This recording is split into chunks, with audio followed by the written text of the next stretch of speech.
Un calibre baix farà que un 20% de la collita de clemenules no tinga eixida comercial.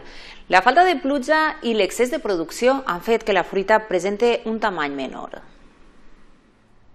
No es tan buena como esperaban, así resumen los agricultores esta campaña de clemenules. Hem vist que conforme ha anat passant la campanya, aquesta demanda tan alta que tenien com a conseqüència del Covid-19, que havia pujat el consum i la demanda un 20%, hem vist que ha caigut pràcticament a la meitat, a un 10%. Los motivos: el frío se retrasa en Europa y con él el consumo, y dos, el tamaño de los cítricos, es decir, el calibre ha sido menor de lo esperado debido a la falta de lluvias y a un exceso de aforo. És un fruit que té les mateixes característiques que aquest altre, no? Les mateixes condicions, però lamentablement hem educat a un mercat i a un consumidor que vol un producte que siga quasi perfecte. No toda la fruta que se recoge es apta para la venta al consumidor. Recolectar un kilo de clementinas cuesta aproximadamente unos 13 céntimos entre mano de obra y transporte al almacén.